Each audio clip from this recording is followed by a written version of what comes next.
Respect. It's a word we often take for granted, yet it is the invisible currency that governs the quality of our relationships, the strength of our reputations, and ultimately, the path we walk in life. To be respected is to be seen as reliable, honorable, and worthy, not just in the eyes of others, but in the mirror of our own conscience. But respect is fragile. It is neither granted blindly nor indefinitely. It is earned every day through the small actions, the choices we make when no one is watching, and the habits we cultivate. In today's world, respect is under siege. The noise of distraction, the rise of entitlement, and the erosion of integrity have left many wondering how to build and distraction into recadiment. We set closed in other world and merge. These are respecting settings justing as word visor. The decision was proud. Drawing from the ancient wisdom of Stoicism, a philosophy forged in the crucible of adversity and human fallibility, we gain a timeless perspective on what it truly means to live with honor and dignity. The Stoics teach us that respect begins within, rooted in self-control, integrity, and the unwavering commitment to act rightly regardless of circumstance. Marcus Aurelius, Epictetus, and Seneca remind us that our character is the fortress that shields us from external chaos and the bedrock upon which respect must be built. This video will examine 4 toxic habits that undermine this fortress, habits that silently erode trust and invite disrespect into our lives. These are not just flaws to correct, but profound lessons in self-mastery and personal responsibility. I will share with you raw, personal stories where I have faltered in these very ways. Moments that stripped me of respect and forced me to confront uncomfortable truths. These experiences are not mere confessions, but stepping stones, reminders that respect, like virtue, must be continually cultivated. By recognizing and uprooting these habits, you can reclaim your dignity and restore the respect you deserve, not through force or manipulation, but through the quiet power of consistent, honorable action. So, settle in with a calm mind and an open heart. This is not just about avoiding disrespect. It's about becoming the person worthy of the highest regard, from others and from yourself. Let us begin this journey with humility and resolve, because respect is not given, it is earned, guarded, and preserved by those who understand that true power lies not in dominance, but in virtue. Interrupting, the silent killer of trust. To interrupt someone is not just to speak out of turn, it is to send an unspoken message. What I have to say matters more than what you are saying. It breaks the rhythm of conversation, but more dangerously, it breaks the bond of mutual respect. The Stoics placed immense value on silence, patience, and the discipline of listening. In a world obsessed with being heard, they remind us that wisdom begins with hearing. Truly good. I once prided myself on being quick-witted, always ready with a comeback or solution before the other person had even finished their sentence. I believed I was contributing, showing intelligence and engagement. But one day, during a particularly intense meeting, my manager stopped mid-discussion and said bluntly, "You need to let people finish their thoughts." Her words landed with a force I wasn't ready for. Afterward, a colleague added, "Do you even realize how dismissive you come across? It's like you think your ideas are the only ones that..." That moment shattered something in me, or rather it revealed what was already broken. Interrupting wasn't just a bad habit, it was a reflection of ego, of unchecked impatience, of a deep insecurity that needed to prove itself by always having the last word. The Stoics would call this a failure of logos, of rational harmony, where the ego disrupts the sacred order of dialogue. Seneca teaches us to speak less and listen more, for speech can deceive, but silence is a sign of mastery. When we interrupt, we betray a lack of self-control. We show others that we are not truly present, not to change. I began practicing active listening.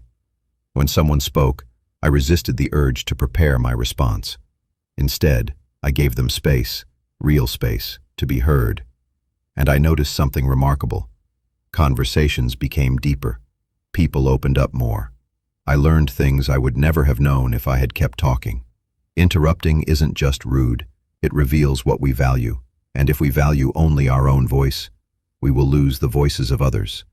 If you want to be respected, Begin by respecting the words of those around you, not just by staying quiet, but by becoming deeply, mindfully attentive. 2. Complaining, the habit that weakens the spirit. To complain is to surrender to helplessness. It is the language of those who have forgotten their power. While it may feel like a release, a venting of inner pressure, it quickly becomes a toxin, weakening your mind, your relationships, and your spirit. The Stoics saw complaining not just as a social flaw, but a philosophical failure, a refusal to accept reality and take responsibility for one's response to it. I remember a period in my life when I became a chronic complainer. The job was wrong, the people were difficult, the system was unfair. Every conversation was a litany of grievances. I thought it made me relatable, that it showed authenticity. But slowly, I noticed people withdrawing. The warmth in their eyes began to fade. One friend finally said to me, "I love you, but it's exhausting to be around you." That line pierced me. It wasn't just that I was hard to talk to. I had become someone others didn't want to be around.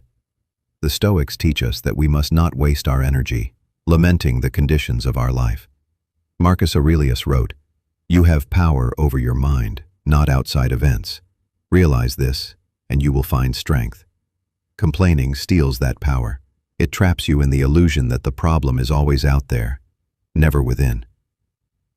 When I finally realized this, I made a quiet vow to stop speaking of problems without offering solutions. I replaced complaint with reflection. Instead of, "Why is this happening to me?" I asked, "What can I learn from this?" And when I wanted to rant, I wrote in a private journal instead, not to infect others, but to purge and understand my own mind. Gratitude and problem-solving became my allies, and with them, respect returned. Not because life became perfect, but because I stopped being ruled by bitterness. If you want people to respect you, stop filling the air with complaints. Fill it with clarity, calmness, and the courage to act despite adversity. 3. Justifying everything, the ego's defense mechanism. There is a dangerous habit that often wears the mask of intelligence, the tendency to justify every mistake, every failure, every flaw with a clever excuse. But what it truly reveals is fear. Fear of accountability, fear of being seen as imperfect. And in that fear, we lose something precious, our credibility.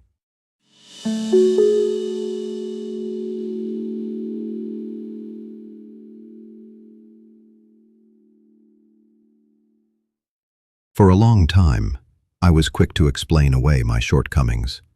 Missed deadlines, the system was broken. Miscommunications, the other person misunderstood me. Every error had a backstory, and I told it like a polished defense lawyer. But in time, I noticed that people stopped trusting me. They smiled politely, but behind their eyes, I saw skepticism. The truth was simple. I was always explaining, but never owning. The Stoics would call this a failure of courage. Epictetus taught that the path to freedom lies in facing truth, not spinning it. Justification is the ego's way of avoiding humility, but humility is the gateway to respect. The turning point came when I finally told a colleague, "That was my fault, no excuses." The silence that followed was not uncomfortable. It was powerful. It signaled maturity, accountability. Respect is not earned by never failing. It is earned by standing in full ownership when you do. Let your actions speak, and when they falter, let your honesty restore their weight. People will forgive a mistake, but they rarely forgive a refusal to admit it. 4. Speaking negatively about others, the poison of gossip. To speak ill of others behind their back is to betray your own soul. It is a form of self-poisoning, one that often begins with the thrill of connection, but ends in the erosion of trust.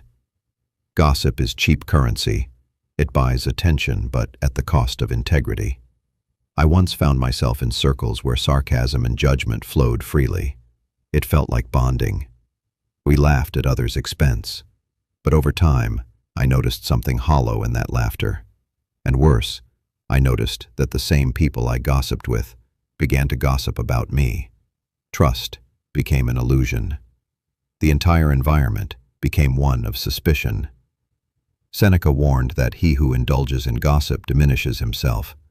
The Stoics remind us that the character we show in private determines who we truly are. Speaking negatively about others not only dishonors them, it reveals our own lack of discipline, our insecurity, and our envy. I made a vow that day to never speak about someone in a way I wouldn't to their face. At first, it made me quieter in conversations, but eventually, it made me stronger. People began to trust me more. They knew I would. Conclusion: choose discipline over comfort and earn true respect. Each of these habits, interrupting, complaining, justifying, and gossiping, are easy. They are comfort behaviors. But comfort often comes at the expense of character. The Stoics call us to a higher path, one of discipline, integrity, and self-awareness. A path where respect is not begged for or manipulated. It is earned through the way we carry ourselves. So I ask you, which of these habits lives in your shadow? And what are you willing to do to bring light to it?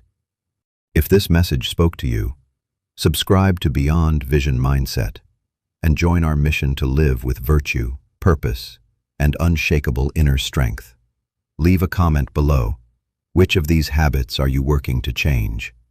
And if you believe in the power of content like this, you can support this channel through a coffee donation, super chat, or sticker. Every bit of support helps us continue this journey of growth and truth. Until next time, stay strong, stay disciplined, stay stoic.